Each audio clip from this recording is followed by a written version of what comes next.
আমার ভাইরা, আমার বন্ধু, আল্লাহর নবী ডাক দেখো, মা আমি বুঝতে পেরেছি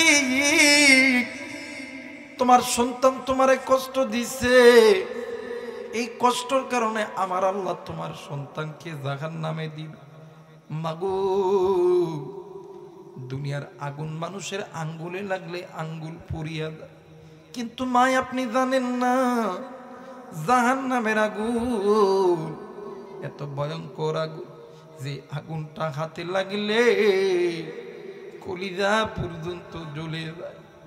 মা ডাক দিয়ে কই, নবী গো, তাইলে আমি কি করব বলেন? ডাক দিয়ে কই, মা গো, আপনি মা আল্লাহর কাছে দোয়া করে, আল্লাহ আপনার দোয়া কবুল করবে। মা দুই হাত উঁচু করিয়া ডাক দিয়ে কই, আল্লাহ। আরে কুষ্টিয়াবাসী,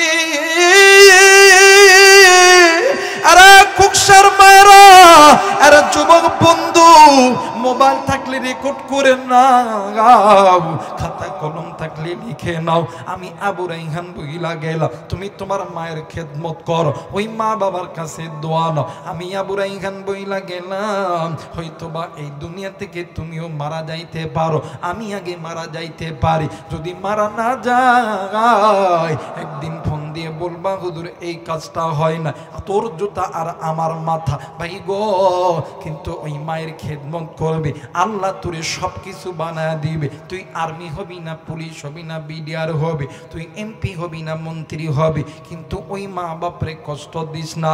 ওই মা বাপরে যারা কষ্ট দিবে দুনিয়ার জমিনে তারা কোনোদিন শান্তি পাবে না। আরে মুসলমান, আল্লাহর নবীর সাহাবী নাম হইল হযরতে আলকামা রাদিয়াল্লাহু তাআলা আনহু। মৃত্যু যন্ত্রণায় ছটফট করতেছে। ভাই গো, আল্লাহর নবীর কাছে খবর গেছে, আমার নবীজি আলকামাকে দেখার জন্য আলকামার বাড়িতে গেছে। আমার নবী যাইয়া দেখে আলকামার জবান বন্ধ। আমার নবীদি ডাক দিয়ে কই, সাহাবীরা, আলকামার মা কই, জলদি করে বলো না। ও বাবা, পাশের ঘরে যাইয়া দেখে আলকামার মা পাগলের মতন ডুকরে ডুকরে কান্দে। আল্লাহর নবী ডাক দিয়ে কই, মা গো, তুমি তোমার সন্তানকে মাফ করিয়া দাও গো মা। মা কোনো কথা বলেন। আল্লাহর নবী আবার আলকামার সামনে আইসা হাজির হয়ে গেছে। আলকামার জবান বন্ধ হয়ে গেছে। আলকামা কান্দি, আমার নবীও কান্দে। ভাই গো, ইতিমধ্যে জিবরাইল আমিন হাজির হয়ে গেছে। জিবরাইল আমিন ডাক দিয়ে কই, আল্লাহর নবী আপনি কেন ডুকরে ডুকরে কান্দেন গো নবী, বলেন না। আমার নবী ডাক দিয়ে কই, জিবরাইল দেখো না আমার সাহাবীর জবান কেমন জানি বন্ধ হয়ে গেছে। জিবরাইল ডাক দিয়ে কই, হুজুর আপনার আলকামা তো আল্লাহর আদালতে ধরা খেয়ে গেছে। আমার নবী ডাক দিয়ে কই, জিবরাইল বুঝলাম না, জলদি কইরা বলো না রে জিবরাইল। জিবরাইল ডাক দিয়ে কই, হুজুর, ইয়া রাসূলুল্লাহ, ইয়া হাবিবাল্লাহ, আপনার আলকামা আল্লাহর হুকুম মানত, নবীর সুন্নত তরিকায় চলতো গো নবীজি, কিন্তু নবী গো আপনার আলকামা মায়ের কথা ভালো মতন শুনতো না। আমার নবীজি দূর দিয়ে দেয়, ডাক দি কই, সাহাবীরা রে, আলকামার মা কই, জলদি করে আমি নবীর সঙ্গে তোমরা চল। আল্লাহর নবী ডাক দিয়ে কই, মাগো, তুমি যদি তোমার সন্তানকে মাফ না করো মা, আমার আল্লাহ কোনোদিন তোমার সন্তানকে মাফ করবে না। মা কোনো কথা কই না, মা খালি কান্দে আর কান্দে। এক পর্যায়ে আল্লাহর নবী ডাক দিয়ে কই, সাহাবীরা রে, তোমরা জলদি করে আগুন লাগায় দাও, খড়ি আনো, আমি নবীদের নিজ হাতে আমার আলকামারে আগুনে জ্বলাইব। মা ডাক দিয়ে কই, নবীজি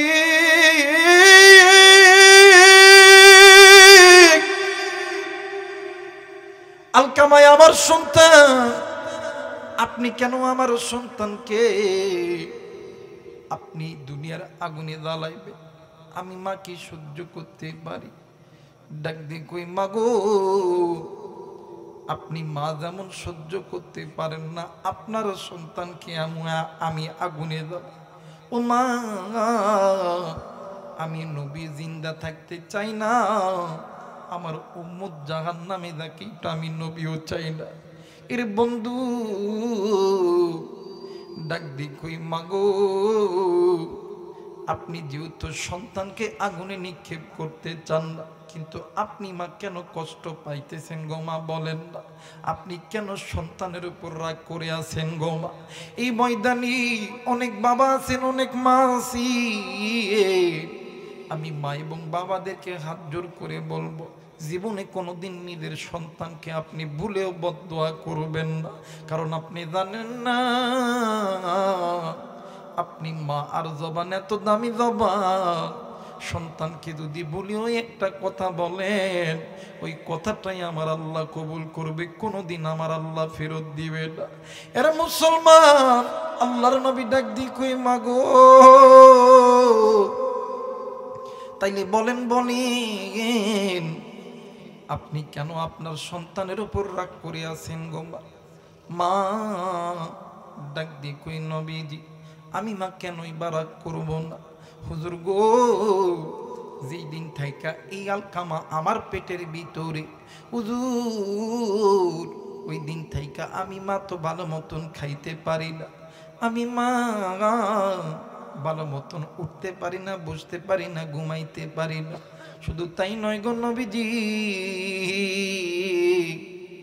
এই সন্তানের জন্যই আমি মা প্রসবের যন্ত্রণায় কত কষ্ট করছি গো নবীজি। হুজুর আমি মা বালিশের কাতার ধরে ধরে টানছি, বিছানার চাদর ধরে ধরে টানছি। হুজুর এই আলকামার জন্যই আমি মা কতই না রক্তক্ষরণ করছি। হুজুর এই সন্তানের জন্য আমি মা মানুষের বাড়িতে বাড়িতে জিয়ের কাজ করেছি গো নবীজি। নবী গো, মানুষ আমারে যতটুকু খানা দেয়, এই খানা আমি নিজে খাই নাই, এই খানা আমি আমার সন্তানরে খাওয়াইছি। হুজুর রাত্রি যখন গভীর হয়, আমি মা ক্ষুধার যন্ত্রণা সহ্য করতে না পারিয়া আমি মা আমার পেটের মধ্যে পাথর বাঁধাছিলাম গো নবীজি। এই জায়গায় এমন সন্তান আছে, এরা সন্তান তুমি কোন মায়ের সঙ্গে জোরে জোরে কথা বলো, কোন বাবার সঙ্গে তুমি জোরে জোরে কথা বলো, এই দুনিয়ার জমিনে বন্ধু বলো, বান্ধবী বলো, স্ত্রী বলো, সন্তান বলো, সবাই তোমারে আমারে ভালোবাসে স্বার্থের লোভে। স্বার্থ ছাড়া দুইজন ব্যক্তি ভালোবাসে,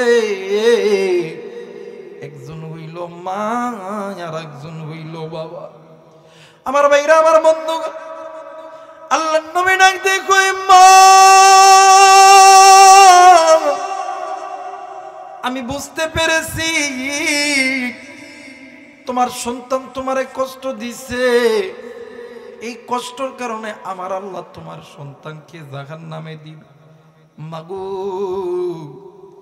দুনিয়ার আগুন মানুষের আঙ্গুলে লাগলে আঙ্গুল পুড়িয়া দেয়, কিন্তু মা আপনি জানেন না জাহান্নামের আগুন এত ভয়ঙ্কর আগুন, যে আগুনটা হাতে লাগলে কলিজা পর্যন্ত জ্বলে যায়। মা ডাক দিয়ে কই নবী গো, তাইলে আমি কি করব বলেন না?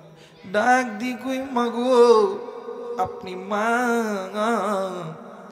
আল্লাহর কাছে দোয়া করে, আল্লাহ আপনার দোয়া কবুল করবে। মা দুই হাত উঁচু করিয়া ডাক দিয়ে কই আল্লাহ, আবার সন্তানের প্রতি আমি মা খুশি, আল্লাহ তুমিও খুশি হইয়া দাও। কিতাব প্রমাণ করে আমার নবী বলেন, আলকামার মা দোয়া করার সঙ্গে সঙ্গে আলকামার জবান দিয়া কালেমা বাহির হইতে দেরি হয় না। আজকে ওই জনম দুঃখিনী মা দেখার নাই রে,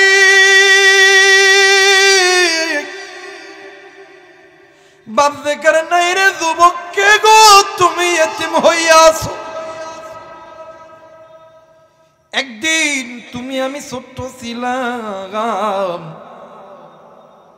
ওই মা বাবা তোমারে আমার ঘুমায় রাইখা ফজরের নামাজ আদায় করতে লাগছে।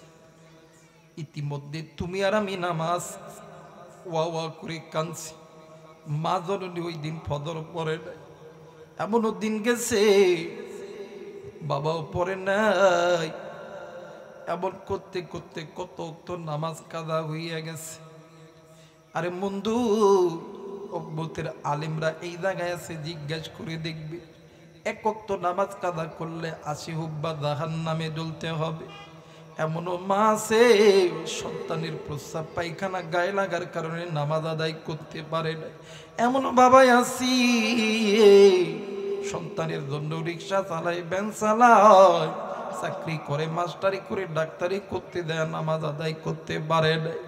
ওই এক ওয়াক্ত নামাজ তোমার আমার মা বাবার কবরটা জাহান্নামে জ্বলাইতেছে। তুমি আমি সন্তান হইয়া গো ওই মায়ের জন্য দোয়া করব।